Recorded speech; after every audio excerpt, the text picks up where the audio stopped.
Friends, family, fans, back 9 bets. We're back at it. Episode 74.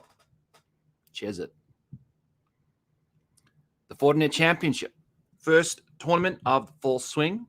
We had an awesome time chatting to Brian yesterday about our outrights and the goddamn Jets. We won't get into that. Pour one out for our homie. A nice cold glass of water. What a terrible game of football that was.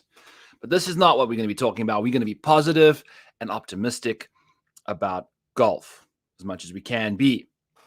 Got the Fortinet. We're going to have a good time tonight. We got some placement bets. We're going to chat some DFS, find some guys we want to talk about, guys we want to put in our lineups, and guys that are going to make us some money. Speaking of money, if you want to save some money, use code Maniac for 10% off any of your rotoballer needs. We have got annual subscriptions. We have got weekly subscriptions. As it is the fall swing, feel free to try out our weekly stuff. 1 week, few bucks, 10% off. Use code Maniac. You can get all of Spencer's models. You can get my showdown models. You can get my stat buffet. Get all that jazz for yourself there from Rotoballer Squad. You get into the Discord with us, hanging out in there. It's been lots of fun. We're trying to grow this community. We're trying to do our thing. And before I get into the Fortinet, I just want to ask y'all, if you are watching, if you are listening, please subscribe, like, rate, review. It's a weird time of the year. The fall swing is a time that not a lot of people care about golf and PGA. I put out content for Rotoballer, for y'all. So if you are watching, you probably care about golf still. So please do me a favor and try and make it worth my while to make sure that I keep doing this stuff for you guys, because it can get kind of lonely in the content world for golf because everyone's watching the big brother of the sports world, which is the NFL. So, we kind of get left in the shadows. Baby gets left in the corner. And nobody puts baby in the corner. So I need your guys' help. So thank you for that in advance. Really, really appreciate that. Let's dive into it. We are going to figure out exactly what's cooking. We kind of spoke about our outrights yesterday on the podcast before. So we won't really talk about that too much. We have a few placement bets we want to dive into. We have a few DFS thoughts and concerns that we want to really dive into too and go from there. So before we do that, this golf course has got 4 par 5s. That's going to be very important. This golf course is played on POA greens. That's going to be very important. This golf course is in California. It's going to be relatively nice conditions out there. It's going to be a field that is lacking a lot of star power. 2/3 of this field is losing strokes pretty much on average. So about only 1/3 of this field is above average golfers. So we're going to have to figure out who we want to go to deep down in the bottom of the barrel. And we got a few guys. We like a few guys too. And we're going to go back to some guys we really like in the past and kind of keep rolling with them. The theory here is I'm not necessarily going to be looking at too much recent form, because guys that kind of got hot at the end of the fall or end of the summer season, the 2023 season, that's been a while ago. That form can be gone. Guys that played poorly, that form could potentially have just been there for a little while as they fizzled out, and just kind of going with there. So my main man, FRL on Twitter, thank you, my brother. Happy fall swing to you too, my bro. Thank you for tuning into the show. Yeah, so that's pretty much the logic. Yeah, we kind of dialed back the model from a lot of recent form to a bit more baseline situations because guys have had time to reconsider, to fix their swings, meet up with their coaches again, kind of recharge the batteries, all that jazz. It's going to be fun to see who comes out with completely different kind of situations, and it's going to be time to overreact. I think in week one after of swing, week one after a break. Woo! Let's go. Week one after a break is going to be tough. Guys change their stuff, like I said. So it's going to be a good time to overreact to those kind of changes. If guys seem to be playing well all of a sudden on the ball striking front, it means that they've got together with their coach and figured it out. So we're going to rock and roll with that. That's our philosophy this week, and we're going to dive into the model now. As always, we're going to roll with the upside rank for DFS and a bit of betting there. The upside rank has been a bit more friendly to us lately than the safety side of things, but we have both of them on that side there for you because safety is a bit more long-term, less recent form, less kind of, outlier situation. So check it out as we cruise through the model together, and thank y'all for tuning in. Max Homa sitting at the top of the board. You're obviously the number one golfer in the field, plus 750 to win the goddamn tournament. And he has been leading the field in strokes gained total of the last 24 rounds. Obviously, back-to-back winner here. I don't even know who has a better. Zach Blair seems to have a much better course history than Max Homa. So Max Homa is the second best course history in the field. He's back-to-back champ, looking for the three-peat. Guy putts pretty well on POA, much better than his baseline, about 10 spots or so more. So he definitely gets that cooking. And old Maxie has been playing solid golf lately. You know, the recent form's pulling into form now, going into the Ryder Cup. Like what you're seeing from old Max. See what he can get up to at 11K. Kind of leaves you with some really suspect golfers downstairs, but that allows you to get a little different to, I don't know, about 30%. That seems a little excessive to me for 11K golfer.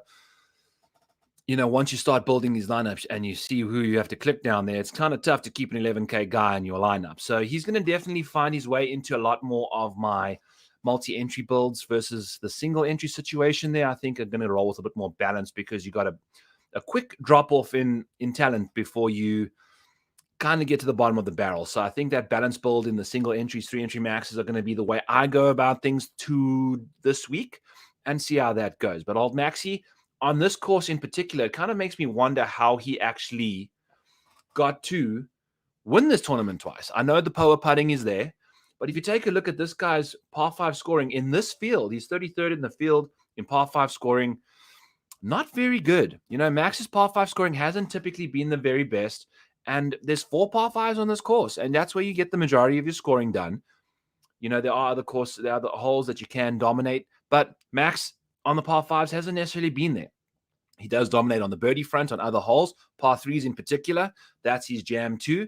This course has got all of those as well. So you can kind of pick and choose, but, you know, considering he's 11K, he is the number one golfer in my model, number one price golfer in the field. It makes a lot of sense, but just putting it out there, that is one of his weaknesses, and it's particularly his long irons. Doesn't hit a lot of good shots from 200 yards plus. So we'll see what he can get up to, and particularly from further away out of the rough, he seems to stink it up a bit too.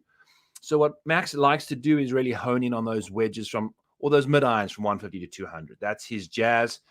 The putting on POA, obviously, exceptional trait there. He's the second best putter on POA. Second in the model, Justin Thomas, doing his thing, trying to figure out what the hell's going on with his game. He made the Ryder Cup and now has to figure out why on earth did I make the team and how am I going to play so I don't look like an absolute idiot playing golf on the Ryder Cup USA team.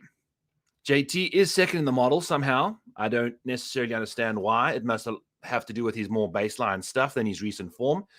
Over the last 24 rounds, Justin Thomas sits 57th in the model.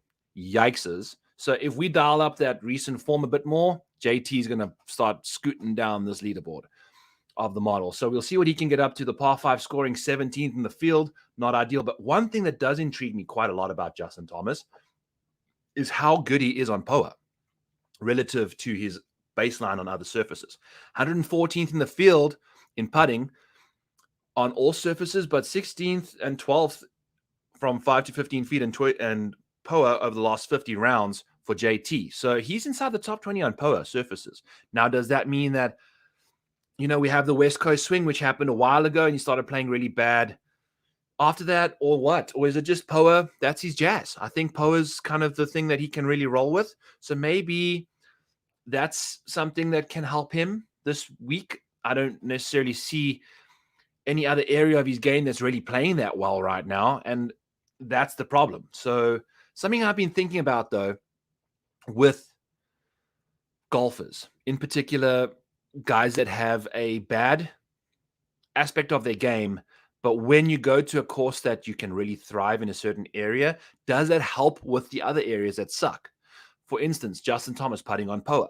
Is his putting performance being better going to help him fix the rest of his game? You know, like, it's just a bit of a confidence thing. You see a few more putts rolling in, the next thing your irons want to start dialing up.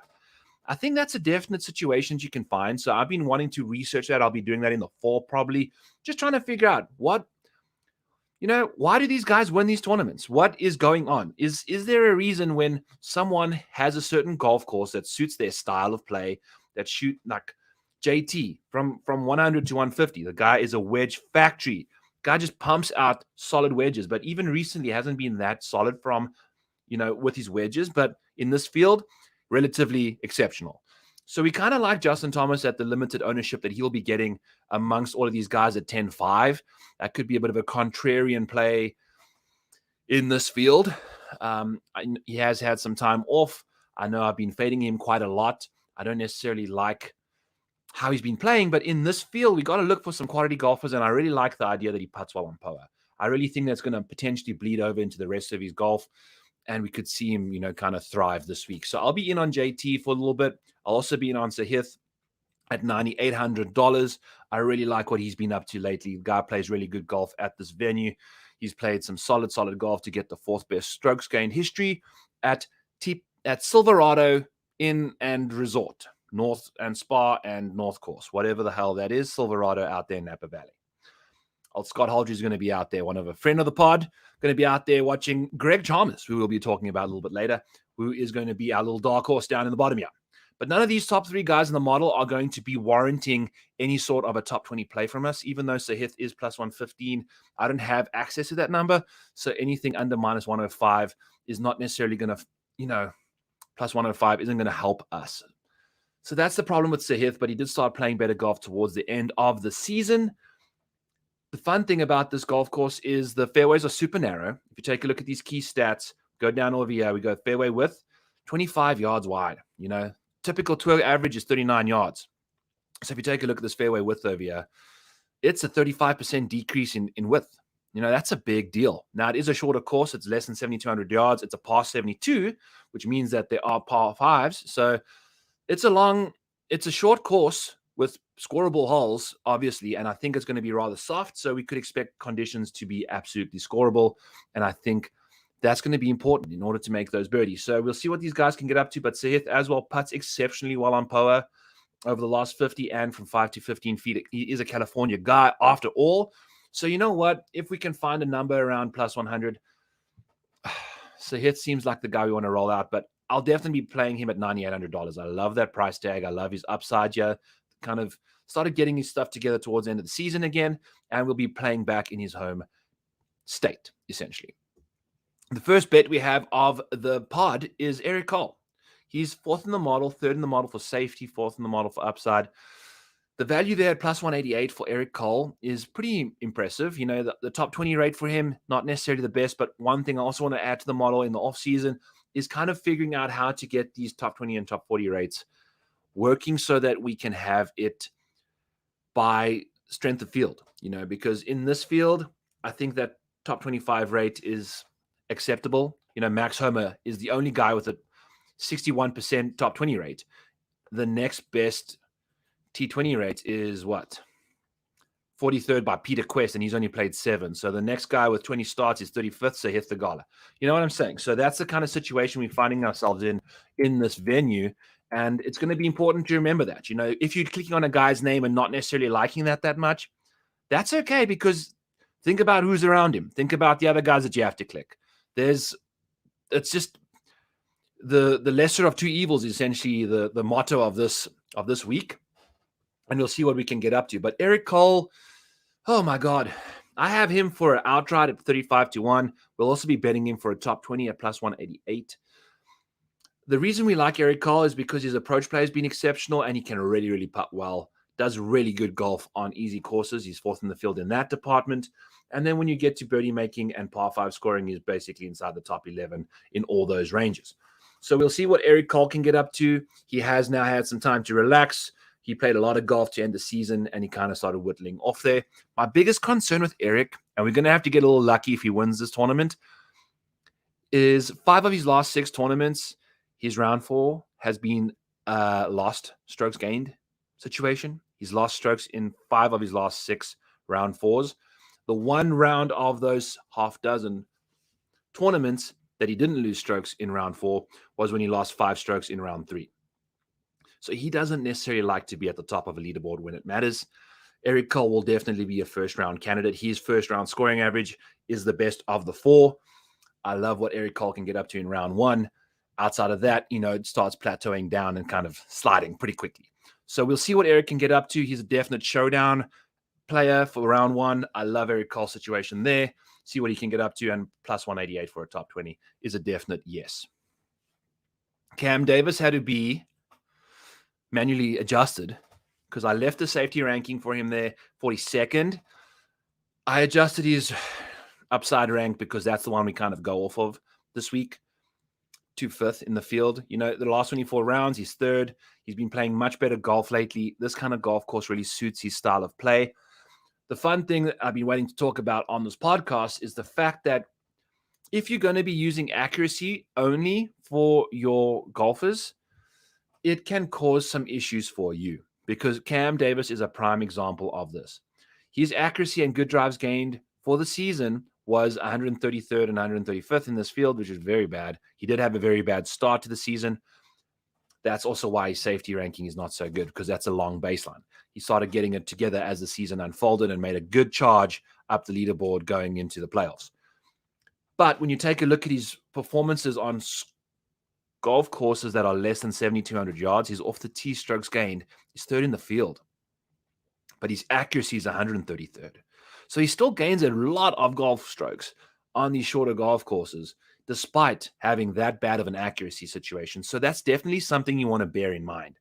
If you're struggling to gain strokes on the field and you have bad accuracy, then we're going to have some problems this week, potentially.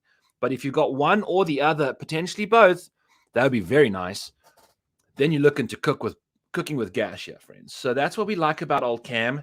If you take a look at what his biggest issue was, he was still making tons of birdies when he was playing bad golf. If you take a look at his baseline in birdie or better rates, his baseline's 14th. His recent last 24 rounds is 10th. But his bogey avoidance was a disaster. He was 68th in baseline for bogey avoidance, but his last 24 rounds, he's only 10th. So that's a much more improved Cam Davis, a lot more consistent. And the par 5 scoring there is 150th in this field, which is not very good. But that's, once again, the baseline situation. He was probably absolutely blundering those early in the season. So I need to get par 5 scoring in the last 24 rounds added to the model so we can have that, so we can actually figure out how he's been playing. But just wanted to point that out. Cam Davis is a guy that I really like this week. I think a lot of people are going to like Cam Davis at 10-1. We'll see what he can get up to. I'm really going to be playing him in DFS. He's my dude. I'd probably like him more than Eric Cole or Steven Yeager. I feel like he has a lot more potential to win this tournament. It's a weaker field. I feel like he can get it done. You know, if you take a look at his top 20 rate over the last little while, he's one of the few guys that's actually up at the top there. And if you take it over the last little while, that 33% of the last for top 20s is probably even higher. The start of his season, as we mentioned, was very, very bad. So we'll see what Cam Davis can get up to. I really like him a lot. Couldn't quite get there on the model, but plus 138 might actually be the way we go. So in fact, I'm actually going to just tell the model, you know what, we're going to go Maniac Override. It's the first week of the fall swing. Let's go. We're going to bet Cam Davis at plus 138 for a top 20. It's going to be our second top 20 bet of the card. We're going to leave out Steven Yeager and Taylor Montgomery out of that situation. I just don't think I trust them. You know, even though Steven Yeager's pretty solid lately, them guys, Yeager and Eric Cole, they just seem, they don't like to be in the mix. They do not like to be in the mix. And the funny thing is the model's kicking out 7 top 20 bets. We can't bet 7 top 20 bets. So we're going to have to pick and choose. And we're actually going to pick and choose one that's just missing 4 points of value instead of the ones that are kicking out as actual go-to situations.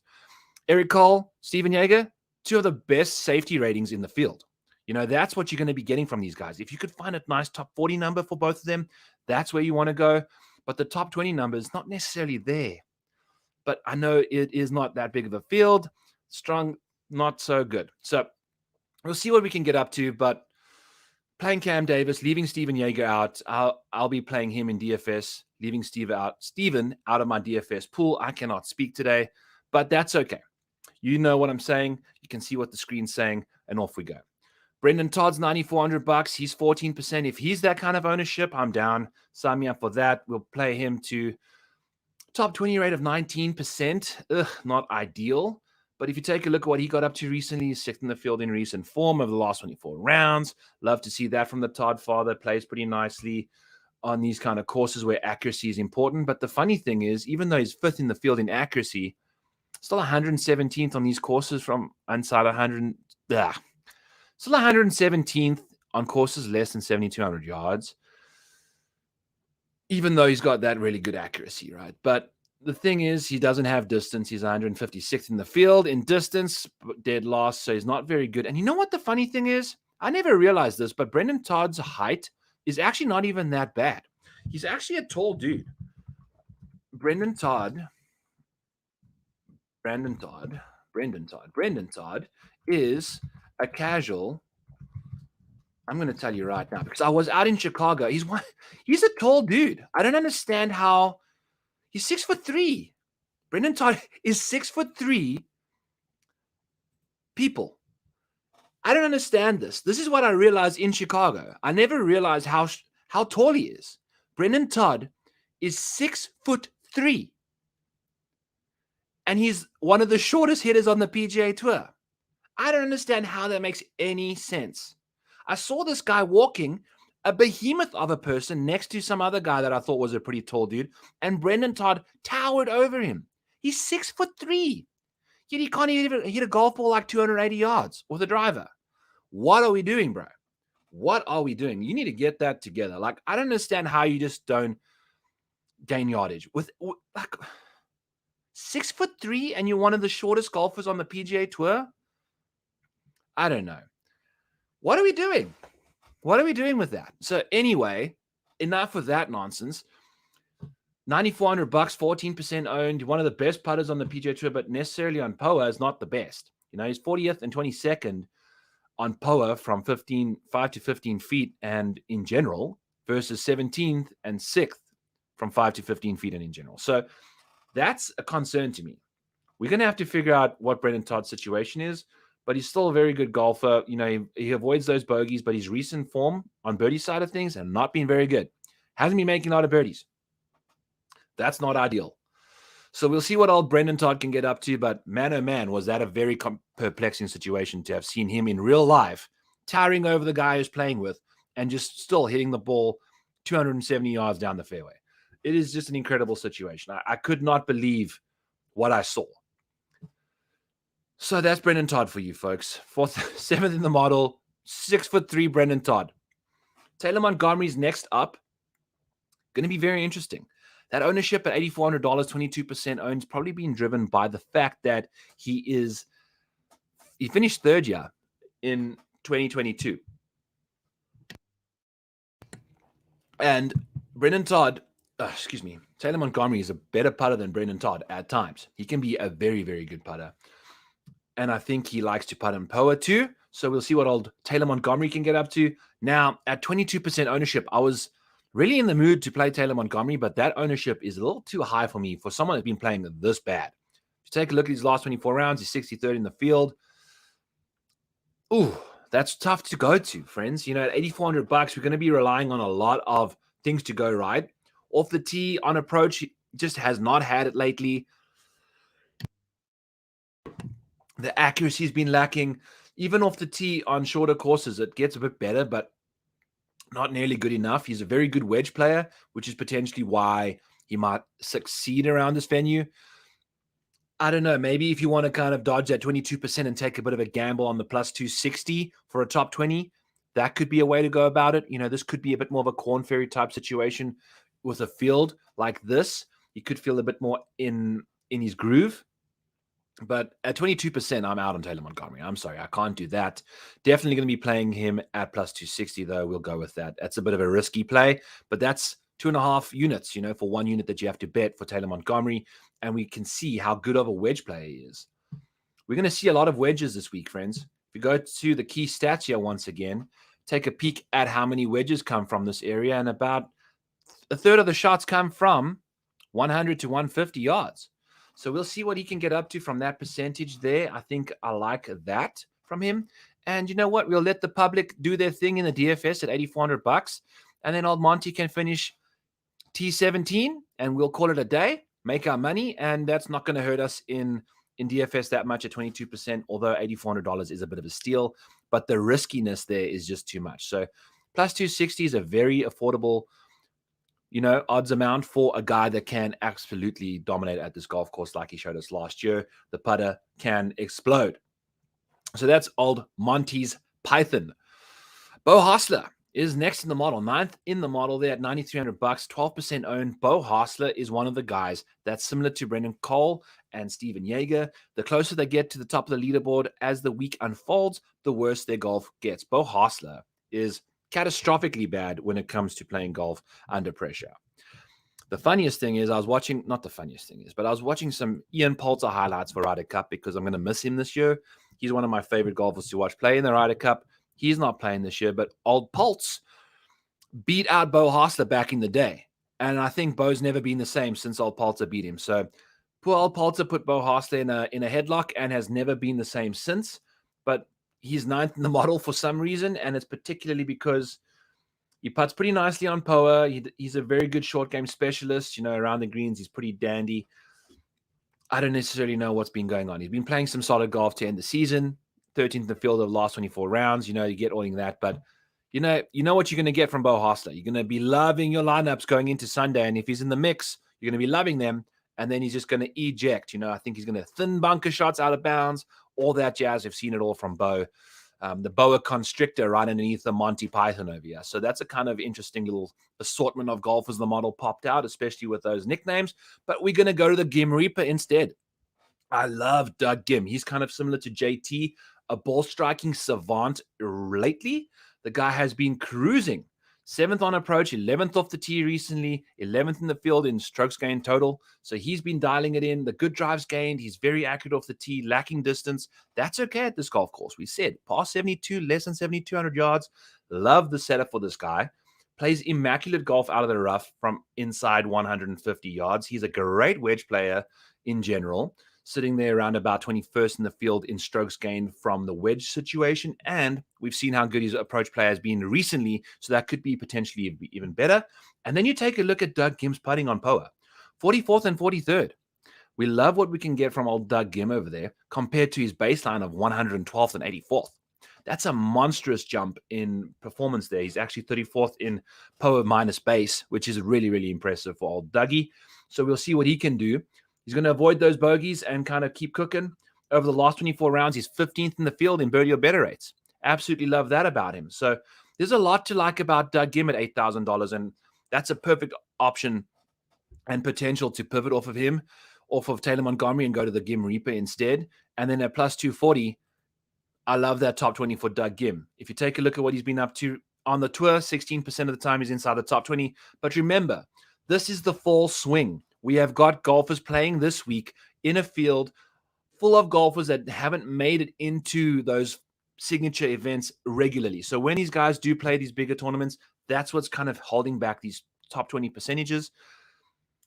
We've got all these guys that have been finishing inside the top 40s, outside the top 40s, just making the cuts. They all playing this week. All the guys finishing inside the top 20s, pushing those stats down. They're relaxing. They're getting ready for the Ryder Cup outside of Justin Thomas and Max Homa. So just remember, Doug Gim, my guy this week, absolutely going to be crushing his top 20 at plus 240. Absolutely like where we can go there and see how that unfolds for us. I like what he can do on these POA greens, friends. We'll see what he can do. It's looking good. The ball striking's cruising. Nice little combination and convergence of stats for us. Next up is Davis Thompson, and the only reason we're going to bet this dude at plus 200 and play him at $7,900 is because we have got 16 opportunities for him to be the very best on that golf hole. So 16 of 72? 32, 64. It's just under 25%, roughly 20% of the holes that we will be playing. Davis Thompson is the very best at par 5 scoring. He leads the field in par 5 scoring. Number one. That's what leading the field means. You number one, obviously. Now, when it comes to the rest of his game, it's not looking that good. The ball striking is pretty solid off the tee, obviously 30th. The distance is amazing, all that jazz. The accuracy, not the best. But we'll just hope and pray that the par 5s do all the damage for him. We saw that's how he got in the mix at the Amex. He dominated those par 5s. I think he had one of the best weeks on the par 5s on PGA Tour history. He's just dominating the par 5s with eagles and stuff. Let's see what he can get up to. Again, plus 300 for a top 20 there from old Davis Thompson in a field like this with par 5s that are available to be scored on. Boom, squad. Let's go. Love Davis Thompson for a top 20 at plus 300. Also, that course history, not too shabby, 17th in the field. So we'll see what we can get up to with old DT and Cruz. Now, I don't know what is going on here, but at $7,600, 12th in the model, 1% owned, Sam Ryder. Now, Sam Ryder, friends, is a very peculiar case. The curious case of Benjamin Button. He's very good from 5 to 15 feet on both surfaces. You know, he's great on POA. He's also good in general. Now, the thing about old Sam Ryder, let's pull up his data golf situation over here and show you how psycho this guy is. He started off the PGA. So now data golf's last 25 rounds go from latest to newest at the top. So this is like the beginning of his season. Here is his putting. And look at this putting, friends. On the West Coast, he was incredible. Like the Arnold, Genesis Invitational, Waste Management's Phoenix Open, Farmers Insurance, all that jazz. The guy was putting lights out. Couldn't quite find the irons. They were sometimes there, sometimes not. The driver was just never there. Cool. Decided to just take a massive sabbatical from the PGA for a while. So after the Valero Texas Open, where he almost won it, we had it, Sam Ryder outright, another T3 on our record. Almost won that freaking tournament. Goes and just sucks it up for probably April, May, June, July. For 4 months, just no good at all. And then at the John Deere Classic, he missed the cut, but started to find the irons. The iron play, since pretty much the Charles Schwab, figured itself out. Off the tee was still kind of hanging around, and then he's figured out the irons. Now that we've had a bit of time to see him have a chance to just practice, I think old Sammy is going to potentially show up here with an iron play game that's exceptional, and we know how good of a putter he can be. He's a really, really good putter. So if we get those two together, he could easily win this tournament. 66-1 to win this damn event is exactly where we'll be going. And also we're going to be placing, I've decided we're going to spice things up a little bit in the fall swing and bet a guy who, we're going to bet 2 units on this. He's going to be our 2-unit bet for the week, the back 9 bonus bet. Whatever, I'll come up with a better term than that. I just came up with it on the fly. Come up with a better name for me in the chat if you feel free to do so. Sam Ryder, 2 units for a top 20, which he is very capable of doing. 19% top 20 rate on the PGA Tour, playing in a lot of those elevated events. So we know this guy can ball out. 66-1 to win the tournament, plus 310 to finish inside the top 20. The iron play has been scintillating, 9th in the field, and the putting is 56th. The guy led the PGA Tour for like the first half of the season, first third of the season in putting. So if we get that back after a bit of a rest and relaxation period, who the heck knows what he can get up to. Also, we mentioned that in the key stats section here, the wedges are going to be about a third of the shots. From 150 to 200, it's still a quarter of the shots. And Sam Ryder is exceptional from 150 to 200. He's very, very good from those ranges. He's not a bad wedge player either. The further away from the hole he gets, it's kind of an interesting situation. So we'll see what he can do, but he putts very nicely on POA, and I love Sam Ryder this week. I'll be playing, if he's $7,600, I'll have him in a third of my lineups. I don't care. I think I'm going to roll with this guy. I love his upside and the leverage we're going to be getting if he does not become popular at all. 1% seems a little weird to me. If it's even 5%, I'll still be rolling him out in it. I don't care. I'll just roll him out in a third of my lineups regardless. Doesn't matter what his ownership is. He's going to be heavily invested in my lineup pool. The approach play and the putting is a combination that can win a golf tournament, and I think it's the time for Sam to strike. He played some great golf to end the season, and it was looking good. I think a T7 at the 3M, then he played the Wyndham T38 FedEx Cup, kind of got to St. Jude and finished 31st. So a lot to be desired at the end of the season there, and Sammy Ryder was doing some good things. Next up on the board, we pretty much got like 3 straight outright picks in a row here. Andrew Putnam at 40-1. We also almost couldn't get there at kind of a situation with the top 20s, but all putters. Shout out to AP. Rotoballer crew.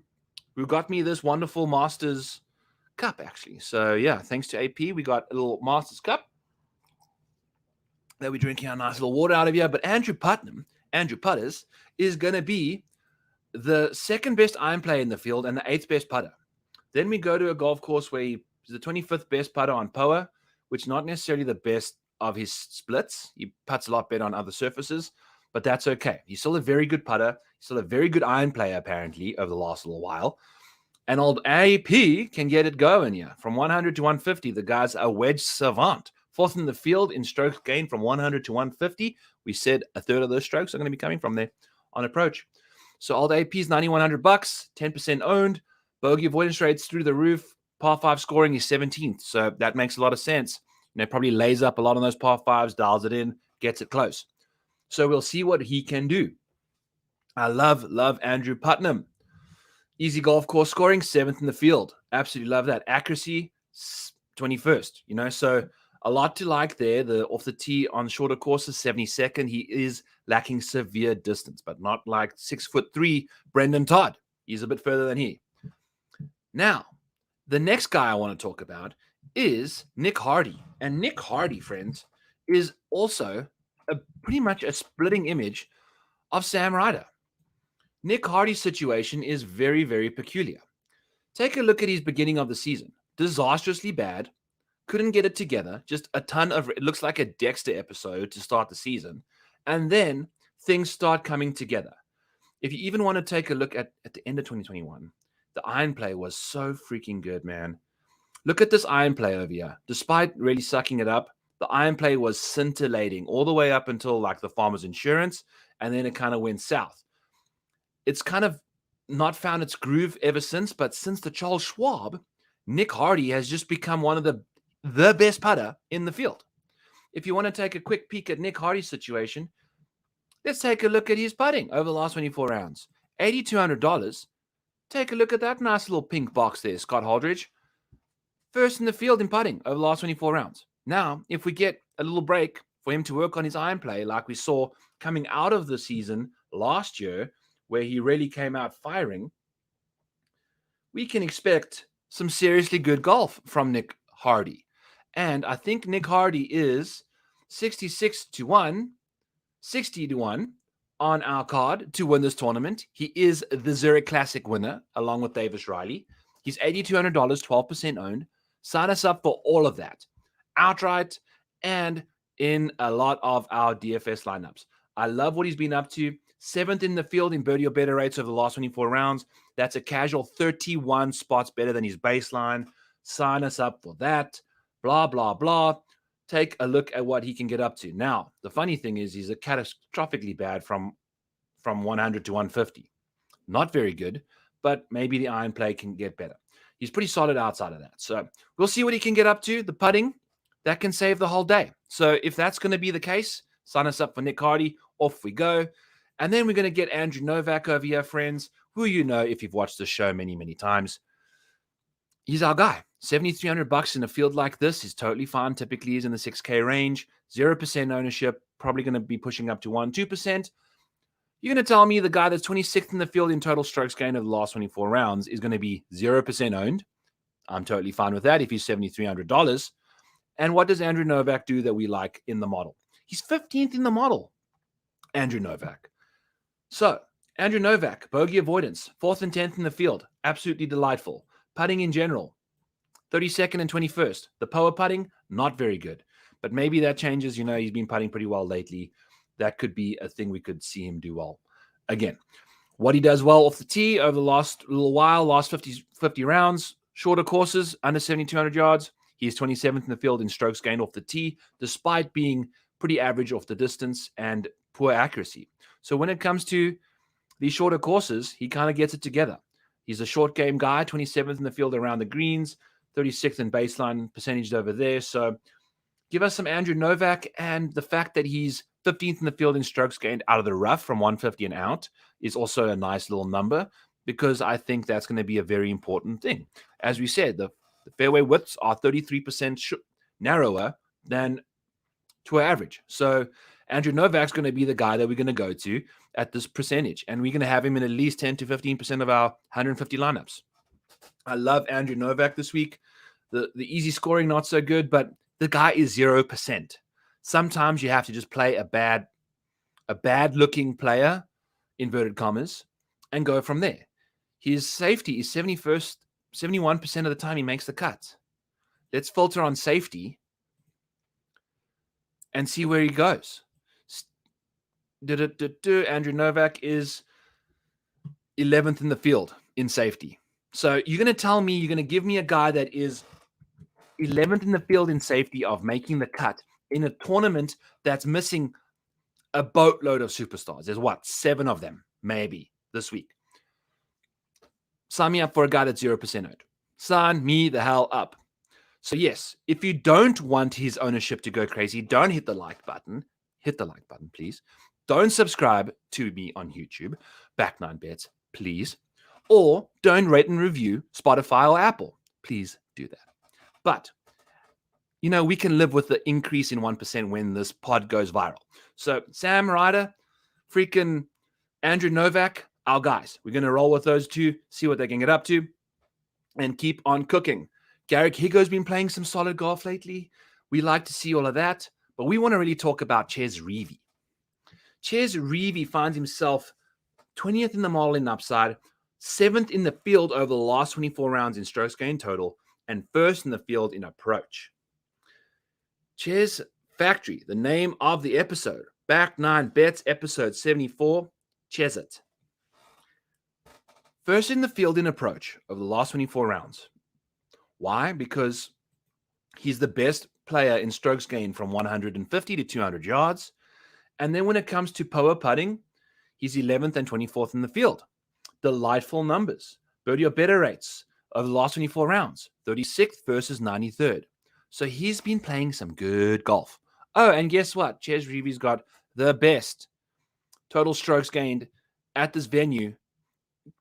Cumulatively, he's gained the total most strokes since 2014. If you go check out PGA Splits 101 on Twitter, aka my man Ron Kloss, he has gained the most total strokes at this venue since 2014. Over the last little while, if you go to the Pensiva video, take a quick peek at who's cooking with gas. We filter in on CHEZ. Check at this. Been balling out. Last year wasn't the best, probably his worst year of the whole span since 2018, but he's gaining almost 1 stroke per round at this venue, or 1 stroke at, geez, I cannot speak. It's been forever since I've done podcasts, and for some reason, I just cannot get words formulated in my mouth right now. But anyway, we like what we're seeing from CHEZ. Those last little few rounds at this golf course, Silverado Resort and Spa, the North Course, he has been playing scintillating golf. So we'll see what he can get up to. We love what CHEZ can do. 655 to 1 for an outright, and he'll be in our player pool for sure when it comes to $8,500, 14% owned CHEZ-IT. An interesting name that we want to mention here in the 22nd spot of the model, a guy that putts the best on POA from 5 to 15 feet in this field. His name is Adam Long. We can get along at plus 700 for a top 40. I'm not entirely sure where the hell that odd comes from. But Adam Long, for a top 40 at plus 700, I just want to double check that is actually the very accurate number. I would love to bet Adam Long at plus 700. Holy cow. Is that correct? That would be incredible. Where on earth is this from? Yeah, let's take a look here. I'm starting to change the way I go about I must have added that in there, or maybe that's old school stuff. Ugh, boys and girls, I'm so sorry. I am just all over the place right now. Let's actually find a good number for Adam Long. Yeah, let's find a good number for Adam Long. I'm gonna filter here real quick. I know this is very unprofessional, but Adam Long is plus 180. Yeah, that doesn't make much sense to put him at plus 700. That must be an old number. I wonder who that was. Okay, that's still value. All right, we still get some value from Adam Long over there. Plus 180 for a top 40 for Adam Long. He's a $6,900 golfer. He's the best putter on POA. Puts very good on POA, in fact. Very accurate off the tee. Does okay when it comes to shorter golf courses. On courses less than 7,200 yards, he's 41st off the tee versus 109th on other courses. So that's nice. That's kind of why he grades out well, yeah. Good putter, good short game, plays better on shorter golf courses. So Adam Long's season is in season. Oh, and guess what? If you're a good putter with good short game, you're the 20th best par 5 scorer in this field. Guess what? There's 4 par 5s in this field on this course. So we like that a lot. We like it a lot indeed. Adam Long plus 180 for a top 40 is going to be on the card. We like that a lot, and we're going to be rolling him out at $6,900 and 1% owned. Indeed, we are. So sign us up for that. We're going to keep on scooting down the board until we get to Nate Lashley, who's also on our card at 90-1 to win the tournament. We love what he can get up to at this golf course because of his solid iron play. He's just been playing very, very solid golf this season. Kind of went backwards once we jumped on the Nate Lashley bandwagon, and that's unfortunate because we kind of spent a lot of money on the top 40 market in Nate Lashley's world.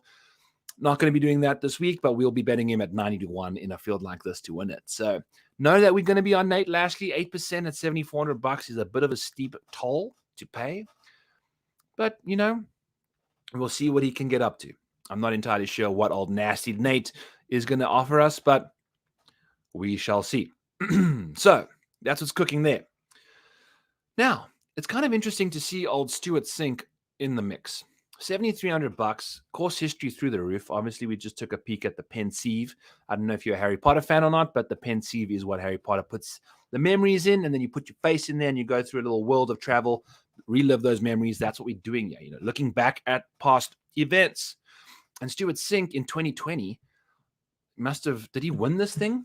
Like, that would have been pretty close to winning the tournament at 3 or whatever strokes there.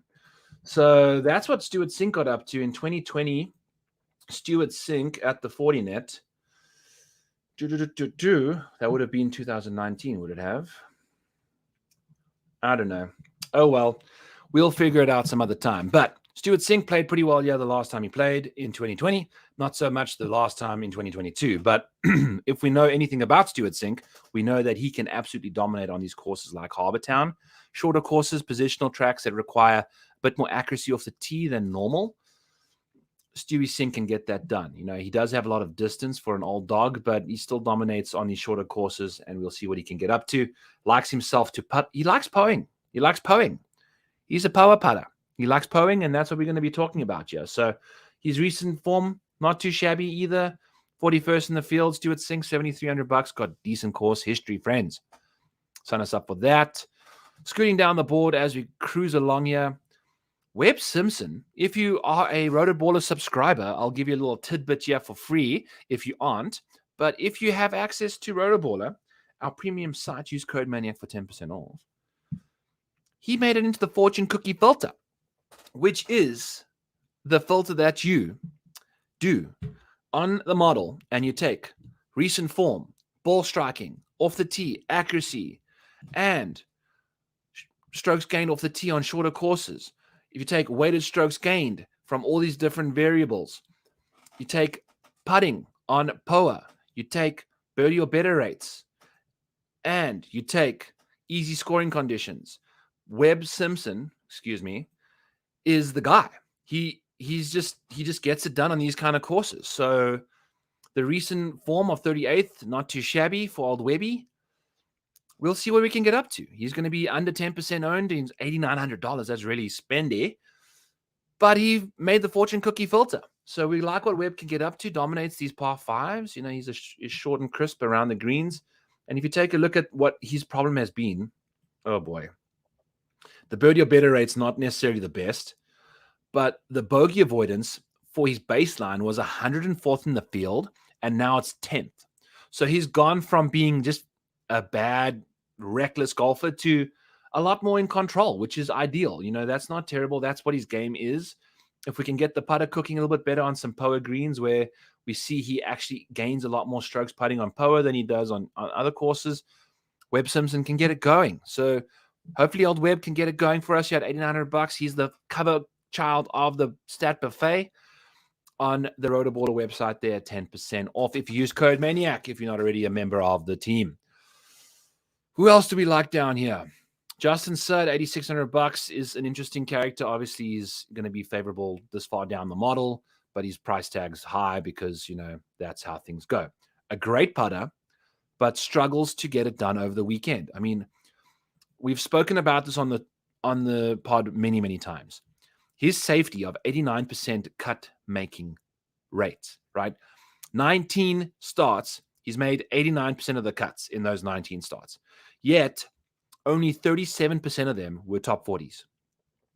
65 and ties make the weekend, friends. How on earth are you not converting at least half of those? Like 44.5% would be a better number than 37.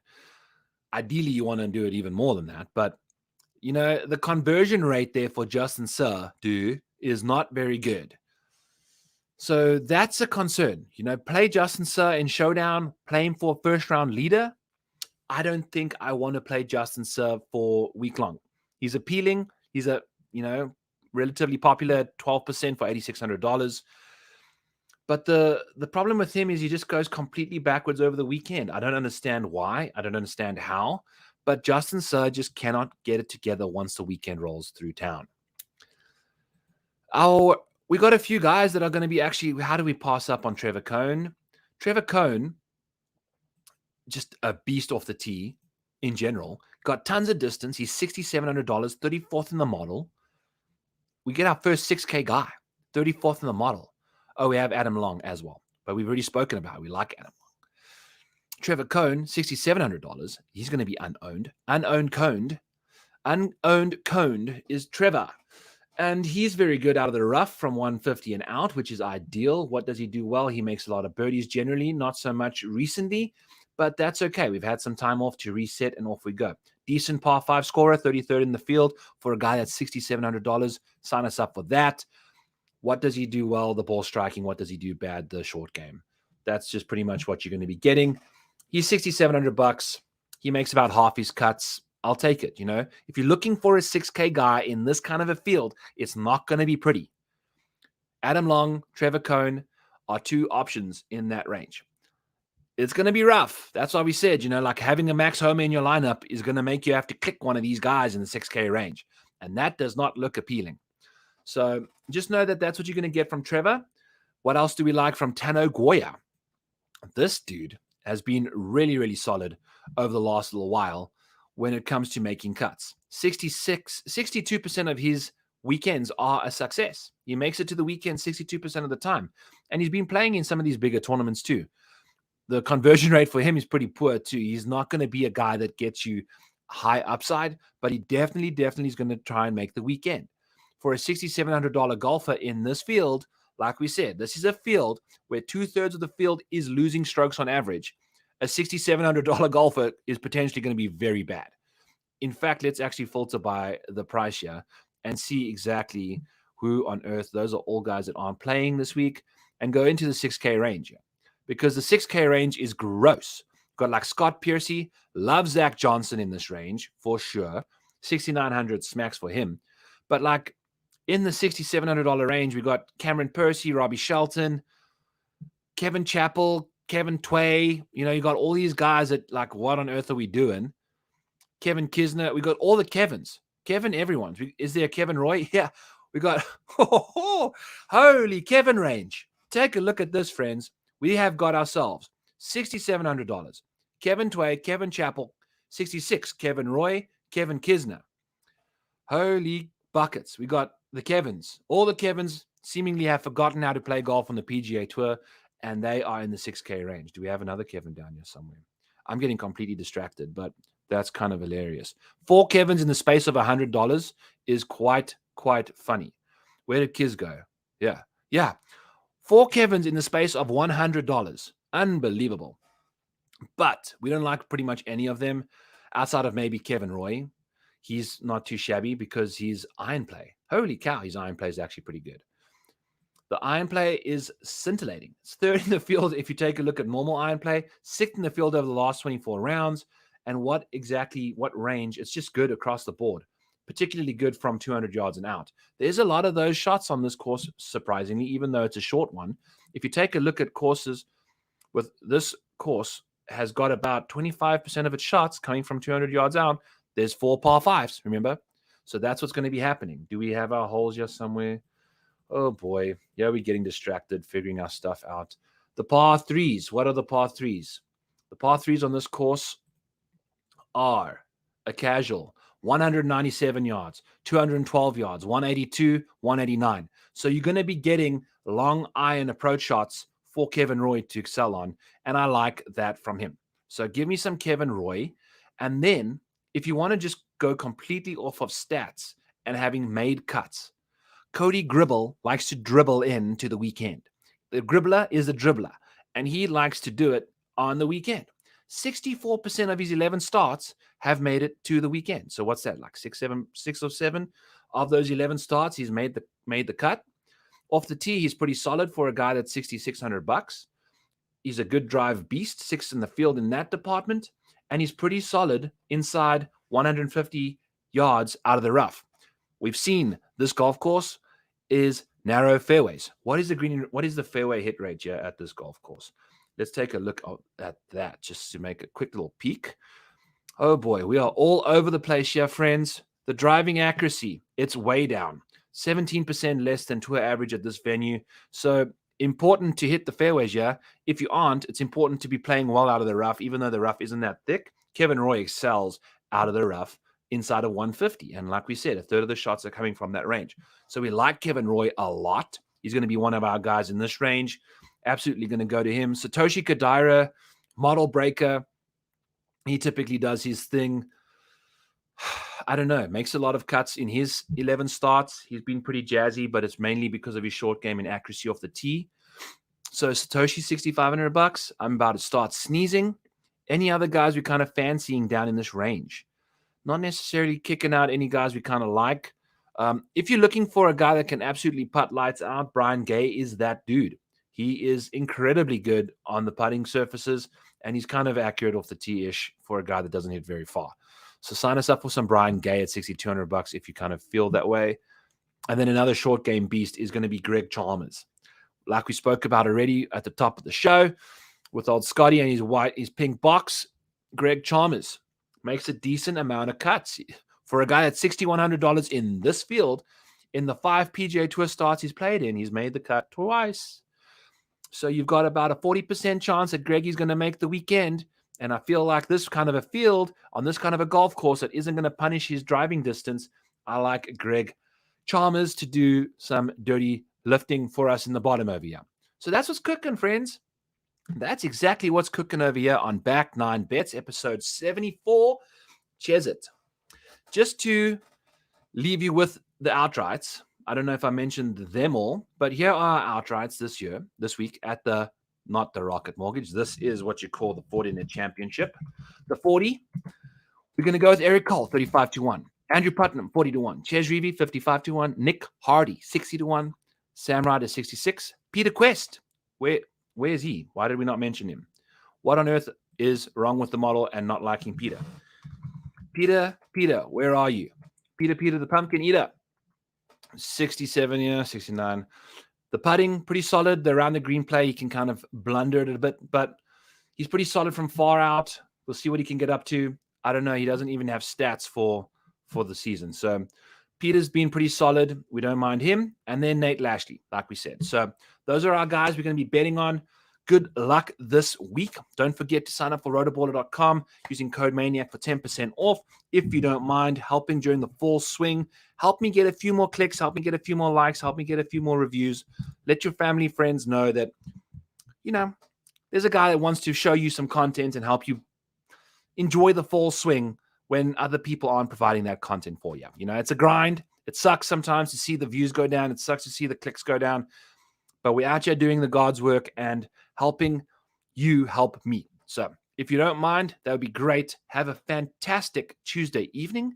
If you're listening to it live, if you're listening to this tomorrow, which is now, have a fantastic Wednesday. Have a great Wednesday, in fact. And don't let anybody, even the goddamn Jets, get you down. You're the master of your destiny. You're the captain of your ship. Have a great, great day. You're always in charge of how you feel and how you can react to things. So make sure that you act positively. The Jets are going to let Zach Wilson cook. We're going to have a good season. You're going to have a great Wednesday. Have a phenomenal one. We'll catch y'all next week for nothing. So whatever is next week, don't tune in. Tune in for the Sanderson Farms or tune in for whatever's coming up. I have no idea what the rest of the schedule looks like, but we'll be there when it happens. Catch y'all next.